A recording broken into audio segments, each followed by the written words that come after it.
This is an inflection point. We're at a civilizational moment. The only question is God going to allow our nation to enter a time of judgment for our collective sins, which his mercy and grace have held back for some time?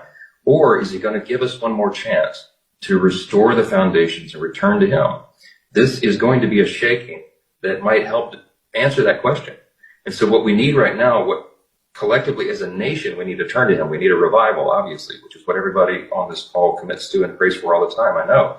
But more immediately and specifically on Wednesday evening, as y'all are gathering, what we are going to need is a prayer for divine intervention in the hearts and among the members of this body, that they can get beyond their animus, their anger, the frustration, that we can unify as a group, and that we can navigate our way through this. We will not be able to do it without the Lord's help, because the flesh is, and the mistrust and the sin and everything is so great here that this is going to have to bring people to their knees. And I believe God is about to do something. I'm an optimist. I've been reading Jeremiah 1 all morning, that God is, he knows all this, of course. He's brought us to this point, and I believe that there's a remnant of faithful people, and he'll guide us through. I don't think God is done with America yet. This could be a time of judgment for America?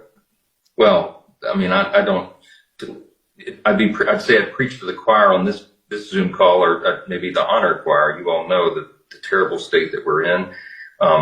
The faith in our institutions is the lowest it's ever been in the history of our nation.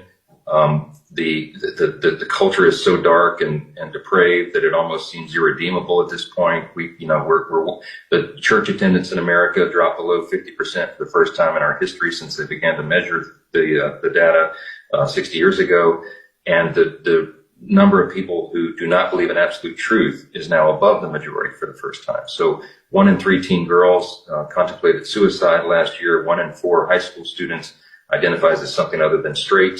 We're losing the country.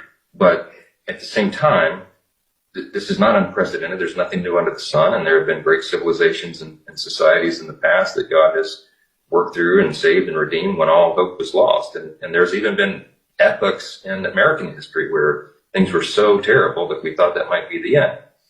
But God, right? And so we're the only nation in the history of the world, as G.K. Chesterton has said, that was founded upon a creed. And our creed is listed with theological lucidity in the Declaration of Independence. It's the second paragraph. We hold these truths to be self-evident. The idea was that we knew that our rights came from God, and thus our allegiance and accountability was to him. And we walked away from that. And so the question is, 2 Chronicles 7:14, I mean, if my people will humble themselves and pray and turn from their sin, then I will heal their land, right? But are we going to do that? Are we going to be brought to the point where we're humble enough to do that collectively as a people?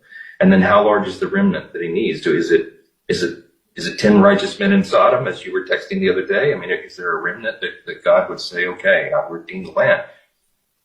I believe that will happen. I believe that God is going to navigate us through this, and the good will come of it. But I don't see the path in this moment. I just know God does, and that's why tonight I'll go to bed no matter what happens and rest my head. If I get 3 hours of sleep, it may be less. But when I do sleep, I'm gonna remember the refrain from John Quincy Adams: duty is ours, results are God's. I say it to myself daily. I'll do my duty, and then I'm gonna trust the rest to him, and I'm at peace with that. Our nation has a